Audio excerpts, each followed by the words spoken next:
The morning sun cast long shadows across the grand plaza of the royal palace in Copenhagen. Thousands of tourists filled the cobblestone courtyard, cameras ready to capture the famous changing of the guard ceremony. Among them stood Marcus Thompson, a decorated United States Marine on vacation after completing his third tour of duty in Afghanistan. His weathered hands gripped a simple camera, but his trained eyes constantly scanned the crowd from habit. Marcus had come to Denmark seeking peace after years of combat. The noise of battle still echoed in his dreams, and he hoped the quiet beauty of European palaces might offer some relief. He wore simple civilian clothes, but his military bearing remained unmistakable. His shoulders stayed squared, his back straight, and his movements carried the precision of someone who had spent years under fire. As the crowd settled into position, anticipation filled the air. Children pressed against the golden railings while their parents held phones high above their heads. Tour guides spoke in hushed tones about the ceremony's long history. Marcus found himself drawn to a spot near the palace gates, where he could observe both the ceremony and maintain awareness of his surroundings. The first notes of ceremonial music drifted across the plaza. A collective hush fell over the assembled crowd as the royal lifeguards began their approach. Their red uniforms blazed brilliantly in the morning light, and their tall black bearskin hats added an imposing presence to their already impressive stature. The rhythmic sound of their synchronized footsteps echoed off the ancient palace walls. Leading the formation walked Lieutenant Erik Andersen, a member of the elite Royal Lifeguard unit tasked with protecting the Danish monarchy. At 28 years old, Erik had dedicated his entire adult life to this sacred duty. His blue eyes remained fixed straight ahead, but his peripheral vision took in every detail of the surrounding area. Years of rigorous training had honed his awareness to razor sharpness. Erik carried himself with the quiet confidence of someone who had earned his position through merit and dedication. His uniform displayed several commendations, including recognition for his marksmanship skills and leadership during joint military exercises with NATO allies. Though he had never seen combat like many soldiers, his commitment to protecting his country's sovereignty remained absolute. As the guards moved through their ceremonial positions, Marcus found his attention drawn specifically to Erik. Something in the young guard's movement spoke to a fellow warrior. The way Erik's eyes swept the crowd, the subtle tension in his shoulders, the controlled breathing visible even from a distance, these details revealed a professional who took his duties seriously beyond mere pageantry. The ceremony continued with mechanical precision. Each movement had been practiced thousands of times until it became second nature. The guards performed their intricate rifle maneuvers with clockwork timing, their weapons gleaming in the sunlight. Tourists gasped at the complexity of the choreography, but Marcus recognized something deeper in the display. What appeared to be simple ceremony actually demonstrated exceptional discipline and training. The way the guards maintained perfect formation while remaining alert to their surroundings impressed the former Marine. He had worked alongside many international forces during his deployments, but rarely had he seen such dedication to traditional military bearing combined with obvious tactical awareness. As Erik executed a particularly complex rifle movement, his eyes briefly met Marcus's across the crowd. In that instant, both men recognized something familiar in each other. The recognition lasted only a fraction of a second, but it carried the weight of shared understanding between warriors from different nations. The moment passed quickly, as Erik returned his attention to the ceremony, but Marcus felt a stirring of professional curiosity. He began observing more closely, noting the subtle ways the guards maintained security while performing their traditional duties. Their positions allowed overlapping fields of observation. Their movements kept potential threats in sight, and their seemingly ceremonial weapons remained readily accessible. When the formal ceremony concluded, the crowd began to disperse slowly. Families gathered for photographs while souvenir vendors emerged from nearby shops. Marcus lingered near the palace gates, uncertain why he felt compelled to remain. Something about the encounter with the Danish guard had awakened instincts that had been dormant since his return from deployment. Erik, having completed his official duties, noticed the Americans still standing in the plaza. Military personnel developed an ability to recognize each other even in civilian clothes, and Eric's training told him this man carried himself like a veteran. The way Marcus positioned himself with clear sight lines, the unconscious way he kept his hands free, the alert but relaxed posture, all indicators of someone with serious military experience. As tourists continued to thin out, an unspoken tension began building between the two men. Neither approached the other directly, but both remained acutely aware of the other's presence. It was as if an invisible challenge had been issued and accepted without words being spoken. Marcus stepped closer to examine a historical plaque near the palace entrance. Eric, officially off duty but still in uniform, moved to a position where he could observe the American without appearing to do so. The plaza, which moments before had been filled with hundreds of people, now contained only scattered groups of lingering visitors. The afternoon sun climbed higher, casting shorter shadows across the ancient stones. A gentle breeze carried the scent of nearby gardens through the air. Yet despite the peaceful setting, both men felt the familiar quickening of pulse that preceded action. Years of training had created reflexes that responded to challenge automatically. Even in the most unlikely circumstances, what had begun as a simple tourist's observation of a ceremonial guard change was evolving into something neither man had anticipated. The silent recognition between warriors had awakened competitive instincts that neither had expected to encounter in such a setting. The stage was set for a confrontation that would test the skills and honor of both men in ways they could not yet imagine. The tension in the plaza grew thicker as the afternoon progressed. Marcus pretended to study tourist brochures while keeping Eric in his peripheral vision. The Danish guard had positioned himself near a ceremonial post, officially maintaining his duties while clearly observing the American veteran. Neither man spoke, but their silent communication grew more intense with each passing minute. Other visitors began to notice the unusual atmosphere. A few tourists stopped their conversations, sensing something happening but unable to identify exactly what. An elderly Danish woman feeding pigeons near the fountain glanced nervously between the two men. A street musician who had been playing violin lowered his instrument slightly. Distracted by the palpable tension, Marcus made the first subtle move. He walked slowly toward the palace steps, his movements deliberate and measured. Each step carried the confidence of someone who had faced enemy fire and survived. His hands remained relaxed at his sides, but Eric noticed how the Marine's fingers stayed loose and ready. Years of combat had taught Marcus to project calm while remaining prepared for instant action. Eric responded by adjusting his position near the guard post.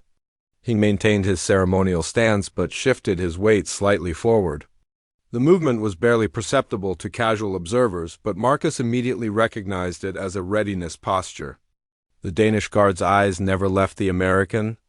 Though his head remained facing forward in traditional guard position, a group of Japanese tourists approached Eric with cameras. Hoping for photographs with the impressive royal guard, he accommodated their request with professional courtesy. But Marcus noticed how the guard maintained awareness of his surroundings throughout the interaction. When the tourists moved on, Eric's attention immediately returned to tracking the Marine's location. The silent challenge was escalating without either man making an overtly aggressive move. Both were bound by their training and honor codes that prevented them from initiating actual conflict. Yet the competitive fire that had been kindled between them demanded some form of resolution. The question became how two warriors could test each other's skills within the constraints of a public, peaceful setting. Marcus began a slow circuit of the plaza's perimeter. His route took him past various historical markers and monuments, ostensibly the behavior of an interested tourist. But Eric recognized the pattern. The American was conducting a tactical assessment of the area. He was noting sight lines, cover positions, potential escape routes, and crowd control factors. The Marine's movements revealed extensive training in urban operations. In response, Eric began what appeared to be a routine security patrol around his assigned area. His path intersected with Marcus's route at several points, creating brief moments when the two men passed within arm's reach of each other. During these encounters, each assessed the other's reaction time, peripheral awareness, and physical readiness. Neither gave ground, Neither showed intimidation. The few remaining tourists began to sense something extraordinary happening. A young couple from Sweden whispered excitedly to each other while pointing discreetly at the two men. An old man who identified himself as a former Danish soldier to his grandson stopped to watch more carefully. Recognizing the signs of professional military bearing in both participants. As the afternoon wore on, the silent competition intensified.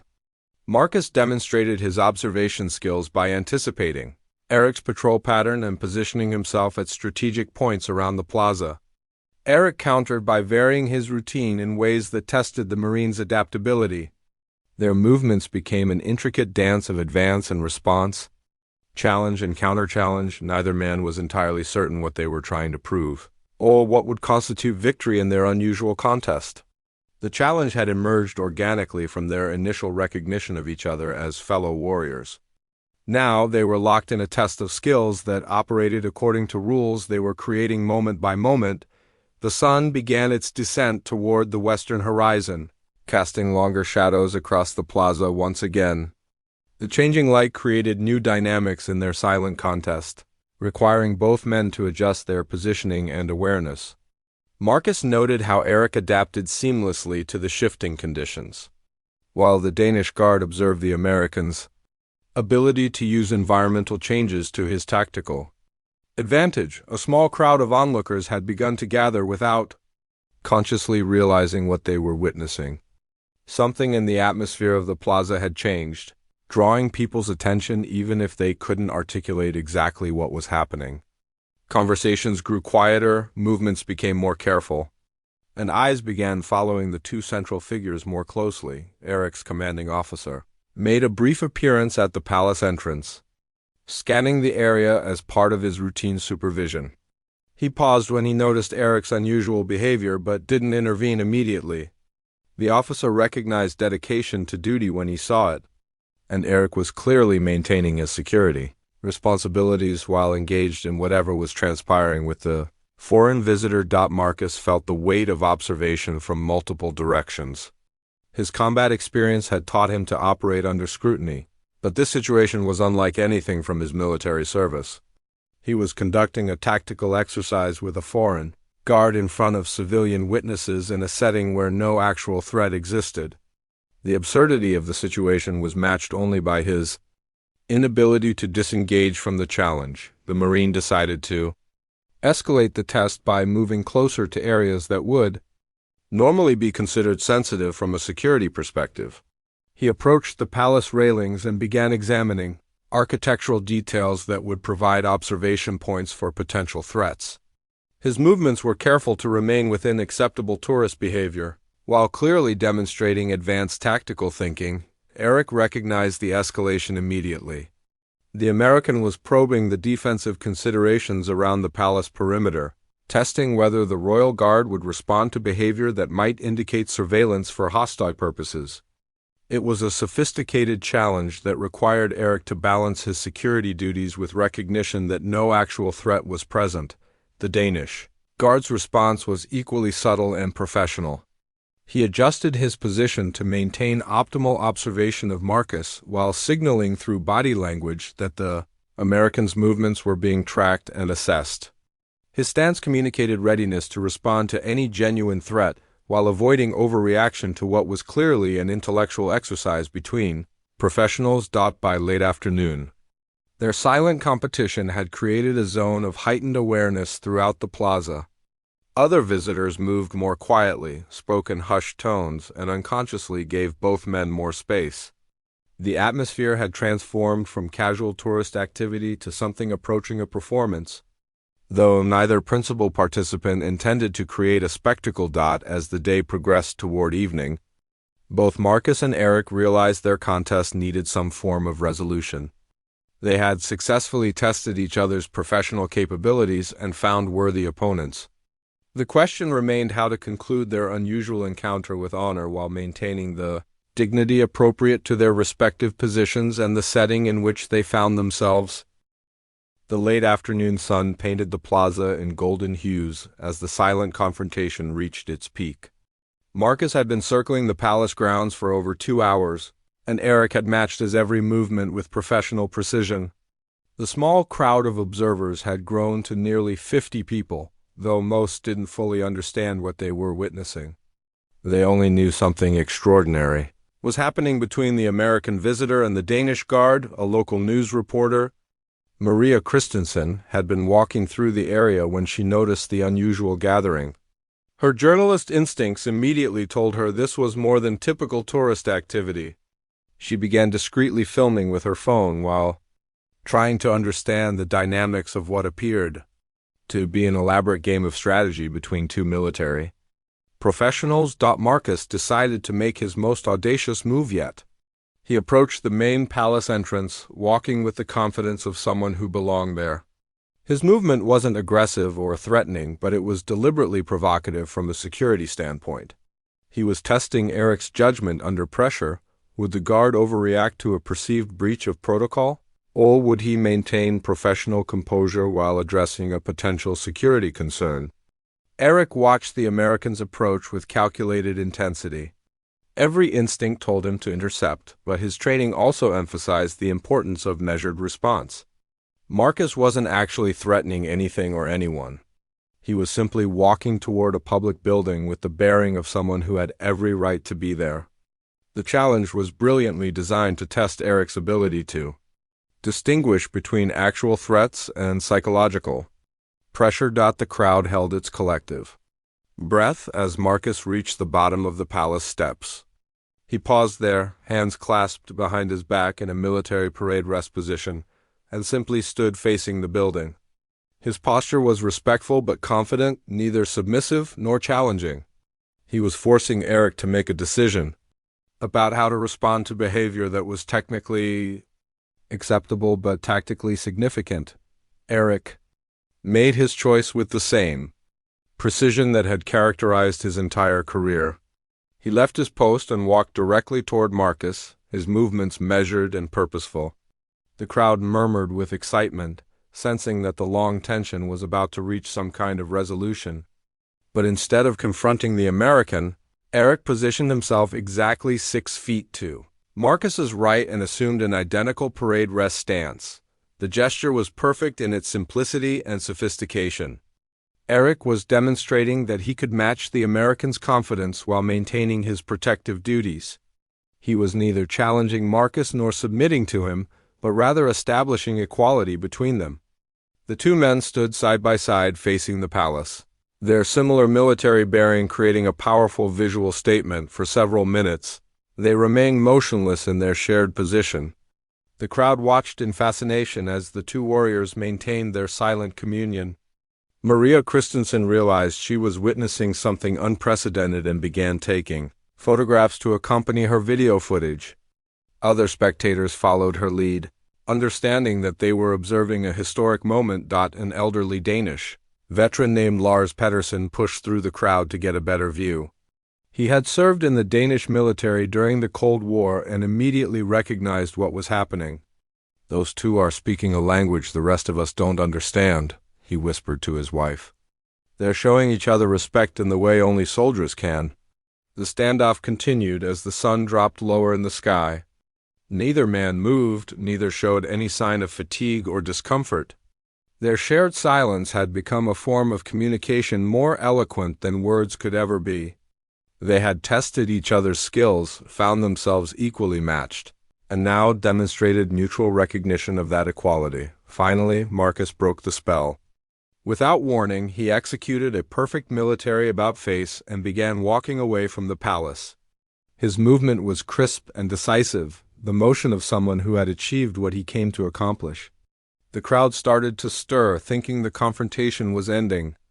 But Eric wasn't finished. The Danish guard performed his own about-face and began following Marcus, maintaining the exact distance between them that had characterized their entire encounter. His stride matched the American's perfectly, creating the impression of a synchronized march despite the fact that they weren't walking together.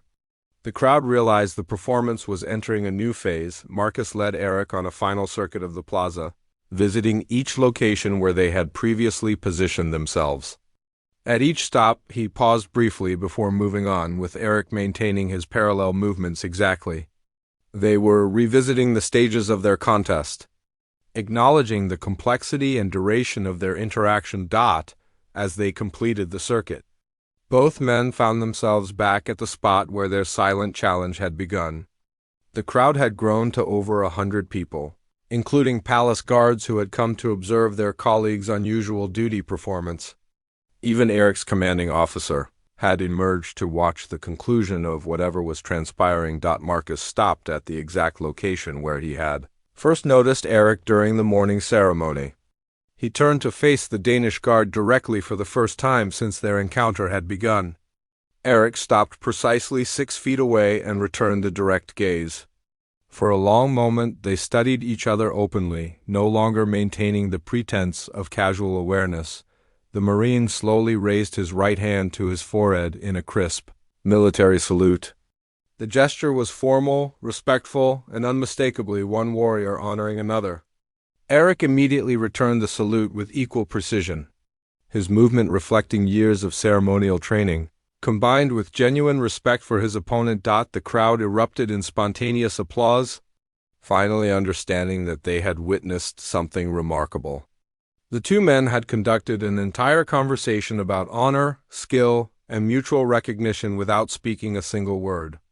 Their silent duel had revealed character and capability in ways that combat itself might not have accomplished. Maria Christensen knew she had captured something extraordinary. Her footage showed two professionals from different nations finding common ground through shared military values.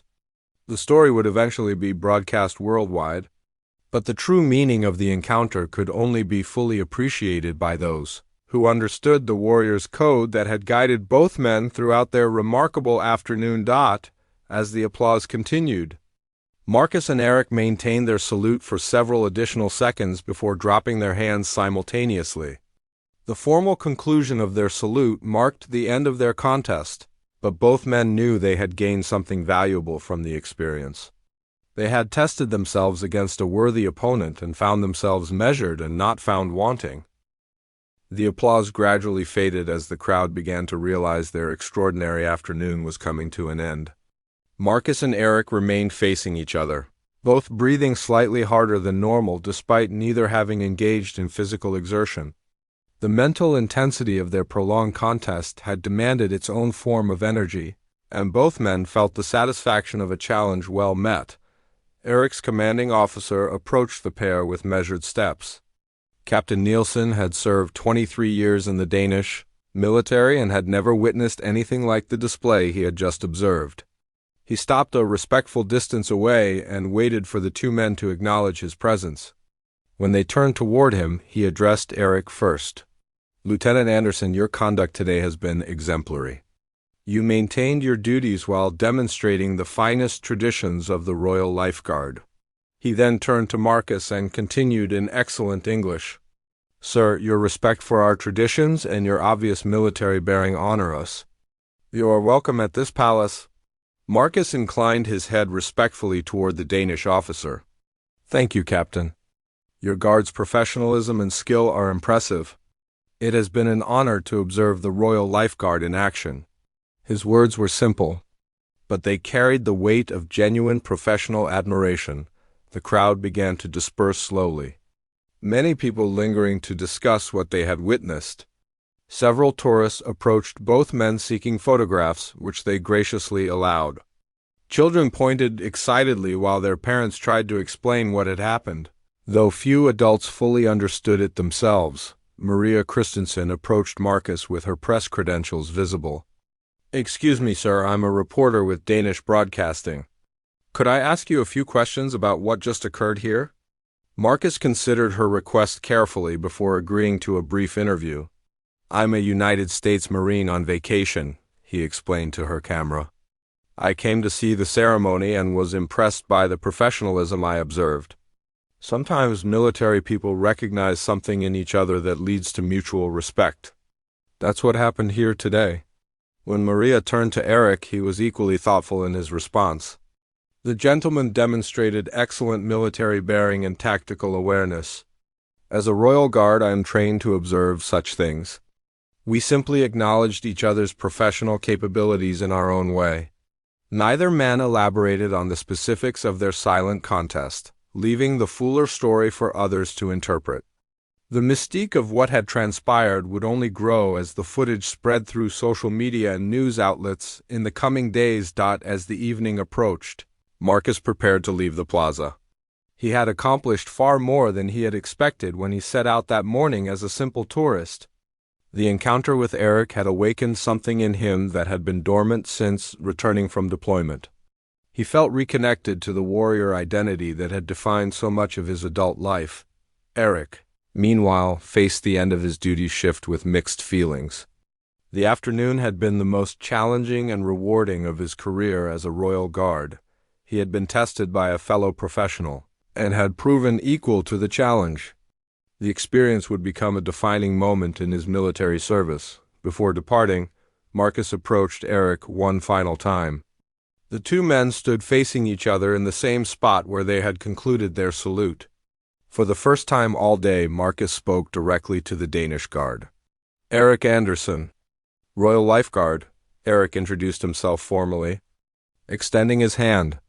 "Marcus Thompson, United States Marine Corps," Marcus replied, grasping Eric's hand in a firm handshake that sealed their mutual respect. "Perhaps we could meet for coffee sometime when you're off duty," Marcus suggested. "I'd enjoy hearing about your training and service." "I would be honored," Eric replied. "There is much I would like to learn about American military service as well." They exchanged contact information, both understanding that their unusual encounter had created the foundation for a lasting friendship between warriors from different nations. The silent duel had become the beginning of a bond that transcended national boundaries. As Marcus finally left the plaza, he turned back once to see Eric resuming his guard duties with renewed purpose. The young Dane stood straighter, moved with even greater confidence, and surveyed his area with the heightened awareness that came from having his skills validated by a proven combat veteran. The story of their encounter would spread far beyond Copenhagen. Military personnel around the world would watch Maria Christensen's footage and recognize something familiar in the silent communication between the American Marine and the Danish Guard. The video would become required viewing in military academies, used as an example of how professionalism and honor could transcend language and nationality. For Marcus, the experience marked the beginning of his healing process. The silent duel had reminded him that his military skills and identity could find expression in peaceful contexts. He no longer felt disconnected from the civilian world, having discovered that warrior values could enhance rather than complicate life. Outside of combat, Eric's career trajectory changed as well. His performance during the encounter led to selection for advanced training opportunities and eventual assignment to international security details. The confidence he gained from matching skills with an experienced combat veteran opened doors that might otherwise have remained closed. Years later, both men would look back on their afternoon in the Palace Plaza as a turning point in their lives. They had engaged in a perfect contest that tested their abilities without causing harm, demonstrated their skills without resorting to violence, and found honor without defeating an opponent. Their silent duel became a legend within military circles, proof that the highest expressions of warrior culture involved building bridges rather than destroying them. The crowd had witnessed something extraordinary that day. They had seen two men from different nations communicate through shared professional values, conducting an elaborate test of skills that revealed character and capability in the most peaceful way possible. The memory of that afternoon would remain with everyone present, a reminder that human beings could compete and challenge each other while maintaining dignity and respect. In the end, there were no losers in the silent duel between the Marine and the Royal Guard. Both men had proven themselves worthy of their uniforms and their nation's trust. More importantly, they had demonstrated that military training at its finest produced not just warriors, but gentlemen who understood that true strength lay in knowing when not to use the power they possessed.